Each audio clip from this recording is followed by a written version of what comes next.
Hoy vamos a hablar de qué es vivir en el Espíritu. Un análisis de la Trinidad del ser humano semejante a la Trinidad divina. No podemos negar que somos cuerpo, alma y espíritu. Y la realidad de quién va a dominar va a determinar qué clase de cristiano vamos a ser. Analicemos en este estudio esta pregunta. ¿Qué es vivir en el Espíritu?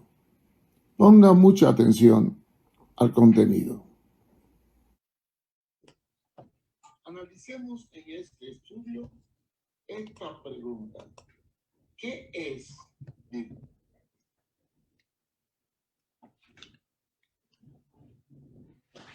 La pregunta que hoy nos vamos a contestar en esta enseñanza es ¿qué es vivir en el Espíritu?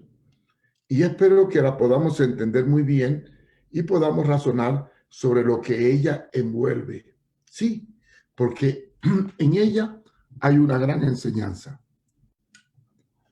¿Qué es vivir en el Espíritu? Bueno, es dejar vivir del yo, ¿sí? Es dejar vivir conforme a los deseos de la carne.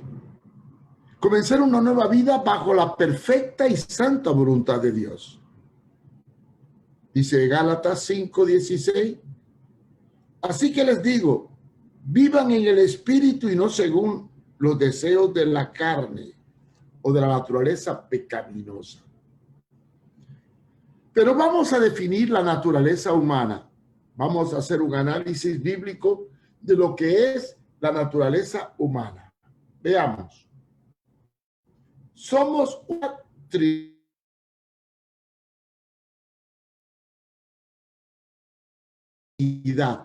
Sí, somos un cuerpo, dice la palabra de Dios en 1 de Tesalonicenses 5:23. Y el mismo Dios de paz os santifique por completo y todo vuestro ser, espíritu, alma y cuerpo sea guardado irreprensible para la venida de nuestro Señor Jesucristo.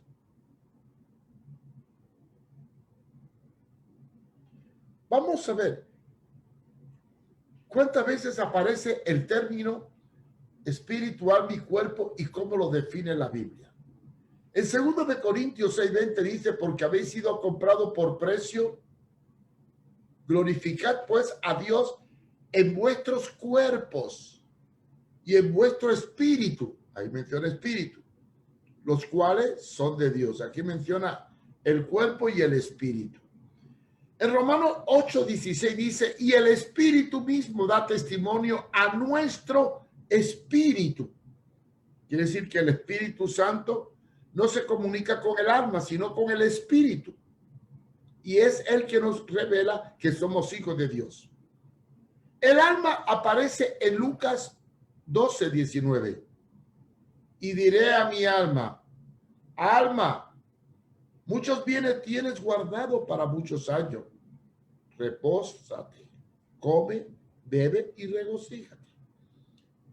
Y la otra mención que se hace al cuerpo específicamente está en 2 de Corintios 5:6, que dice, así que vivamos siempre sabiendo que entre tanto que estamos en el cuerpo, estamos ausentes del Señor. La cantidad de veces que aparecen estas palabras en la Biblia son muchas. Por ejemplo, la palabra espíritu aparece 2,236 veces. La palabra alma aparece 861 veces. Y la palabra cuerpo 1,009 veces. El cuerpo. San Pablo describe el cuerpo como el envase, la parte externa. O sea, lo que se ve.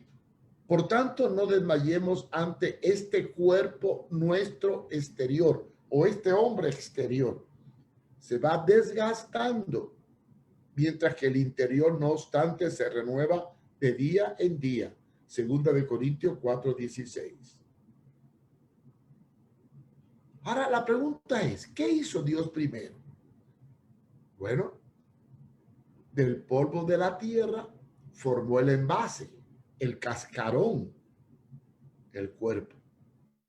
Génesis 2:7. Entonces Jehová Dios formó al hombre del polvo de la tierra y sopló en su nariz aliento de vida, y fue el hombre un ser viviente. Dentro de este cuerpo, el cascarón, él colocó el alma, que es la vida, los sentimientos. Ezequiel 18:20. El alma que pecare, esa morirá. El hijo no llevará el pecado del padre, ni el padre llevará el pecado del hijo. La justicia del justo será sobre él, y la impiedad del impío será sobre él. Y dentro del alma está el espíritu, o sea, que es el aliento, la imagen de Dios en nosotros. Génesis 2:27. Entonces Jehová, Dios, formó al hombre del polvo de la tierra y sopló en su nariz aliento de vida, y fue el hombre un ser viviente. ¿Dónde está el alma? Es la pregunta que hacemos. ¿Dónde? Veamos. Según el Talmud, el alma está dentro del cuerpo y el alma es sinónimo de vida. Aunque no lo creamos, así es. El alma es sinónimo de vida. Él representa la vida. El alma es sinónimo. Según las escrituras, el asiento de la vida está en la sangre. Créanlo o no, el asiento de la vida está en la sangre. Así que vamos a revisar bien este punto para poder entender mejor según las escrituras. Miren, en Levítico 11, 17 al 14 dice, porque la vida de la carne es la sangre, y en la sangre está. Y yo os he dado para hacer expiación sobre el altar por vuestras almas, y la misma sangre hará expiación por la persona. Por tanto, he dicho a los hijos de Israel, ninguna persona de vosotros comerá sangre, ni el extranjero que mora entre vosotros comerá sangre. Cualquier varón de los hijos de Israel o de los extranjeros que mora entre ellos, que cazare animal o ave, o que sea de comer, derramará su sangre y la cuidará con la tierra. Porque la vida de toda carne es su sangre. Créanlo o no, esta es la realidad. La vida está en la sangre. Bueno, si partimos de esta premisa, entonces, porque la vida de toda carne es la sangre, por tanto ha dicho Dios a Israel, no comerás la sangre de ningún carne, porque la vida de toda carne es la sangre. He ahí la doctrina de que la sangre es igual a la vida. El principio de la expiación enseña que derramar la sangre es equivalente a derramar la vida. ¿Sí? Así como lo oyen. Levítico 16, 15, 19 dice, después degollarás al macho cabrío y en expiación por el pecado del pueblo, y llevará la sangre detrás del velo del templo, y hará en la sangre como se hizo con la sangre del becerro, y le esparcirá sobre el propiciatorio y delante del propiciatorio. Y note muy bien, así purificarás el santuario a causa de las impurezas de los hijos de Israel, de su rebelión y de todos sus pecados, de la misma manera que hará también al tabernáculo de la reunión, el cual reside en medio de vosotros. Noten que todos estos principios están muy claramente revelados en la Biblia, que evidencia que la sangre es el punto de partida para la expiación. Pero sigamos adelante con esta enseñanza para que vean la importancia que es el concepto de la sangre. El principio principal de la expiación es el derramamiento de sangre. Sin derramamiento de sangre no hay remisión de pecado. Ningún hombre estará en el tabernáculo de reunión cuando entre a hacer expiación. Y relata muy claramente, si estudiamos Levítico, cómo la sangre era el medio de la expiación, porque el concepto bíblico es que sangre y vida es lo mismo. Y si todo es purificado según la ley con la sangre, y sin derramamiento de sangre no hay remisión de pecado, entonces, ¿dónde está el asiento del alma? En la sangre. Porque la vida está en la sangre. Ahora bien, si la vida está en la sangre y el cuerpo es el cascarón y el alma representa la vida y está en la sangre, ¿qué es el espíritu? Es la parte eterna, la imagen de Dios en nosotros. Cuando se habla de espíritu, se habla de la parte divina en nosotros. Primero de Pedro 3:18. Porque también Cristo padeció por solo una vez por los pecados de todos, los justos por los injustos, para llevarnos a Dios, siendo a la verdad muerto en la carne, pero vivificado en el espíritu. En Hebreos 4:14. Por tanto, teniendo un gran sumo sacerdote que traspasó los cielos, Jesús, el Hijo de Dios, retengamos nuestra profesión. Y Primera de Corintios 14:15. ¿Qué pues? Oraré con el espíritu, pero oraré también con el entendimiento. Cantaré en el espíritu, pero cantaré también con el entendimiento. Quiere decir que la muerte de Cristo nos libra de la maldición del pecado que está en el alma para que el espíritu pueda tener acceso a Dios, porque es en sí la esencia misma que se comunica con el Creador. Ahora bien, está muy bien definido en la Biblia que tenemos lucha entre la carne y el espíritu, porque son dos sustancias incompatibles. Y ahí aparece el alma en el medio que los une.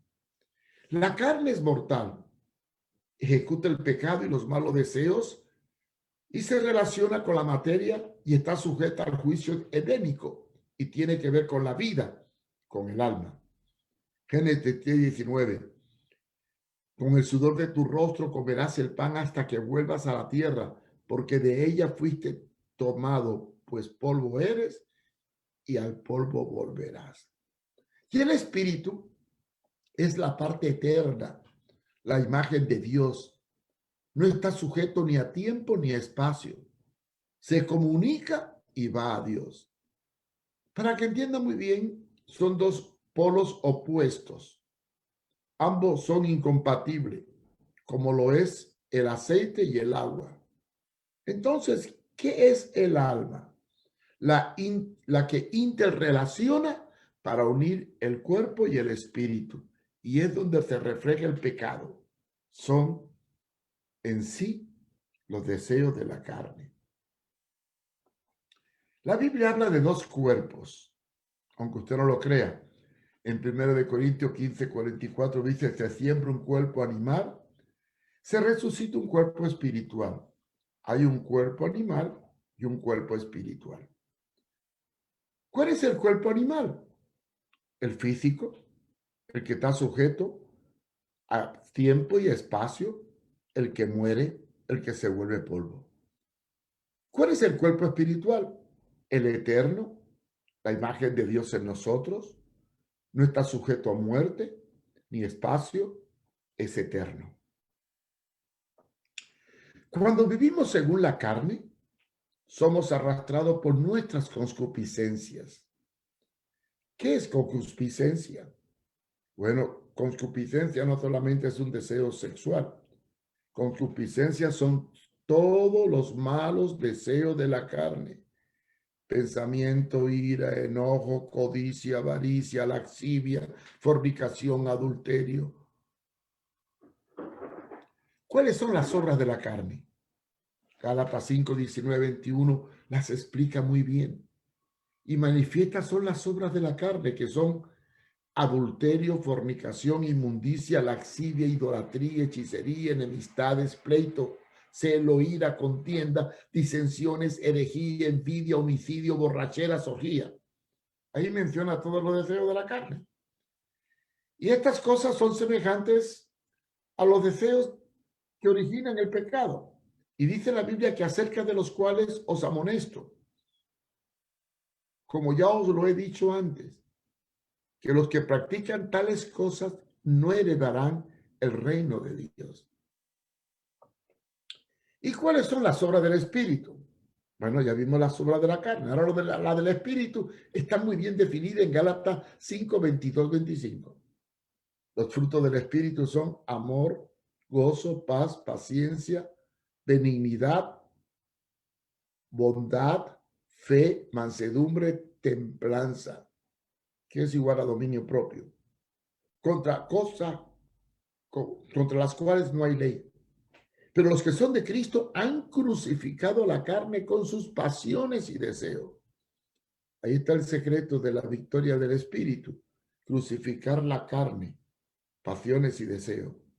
Si vivimos por el Espíritu, andaremos también por el Espíritu. Vamos a definir los deseos de la carne. ¿Qué son los deseos de la carne? Es imitar, copiar, vivir de acuerdo a los parámetros del mundo. Es satisfacer nuestros caprichos egoístas. En sí, es vivir para el vientre, para la moda, para la vanidad, para el cuerpo. Es menospreciar la verdad del Espíritu para vivir nuestros propios caprichos, nuestro propio ego. El apóstol Juan da una advertencia. No améis al mundo ni las cosas que hay en el mundo. Si alguno ama al mundo, el amor del Padre no está en él. Porque todo lo que hay en el mundo, y lo clasifica en tres grupos: los deseos de la carne, los deseos de los ojos y la vanagloria de la vida. Estas cosas no provienen del Padre. Fíjense bien, no provienen del Padre, sino del mundo. Y el mundo pasa y sus deseos, pero el que hace la voluntad de Dios permanecerá para siempre. Y en este aspecto Pablo da una orden muy específica y establece un criterio muy fuerte. Pero el fundamento de Dios está firme teniendo este sello: conoce el Señor a los que son suyos. Aparte de iniquidad todo aquel que invoca el nombre del Señor. Quiere decir que es incompatible ser cristiano y vivir en iniquidad, en las obras de la carne.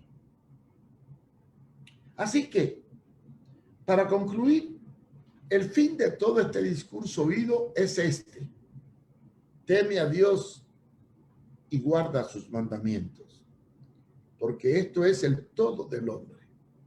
Y no vivamos según la carne. Y la vida cristiana es una lucha continua contra los deseos de la carne. Pero si no le damos lugar al Espíritu y dominamos nuestras pasiones, jamás podremos obtener la victoria de vivir en el Espíritu.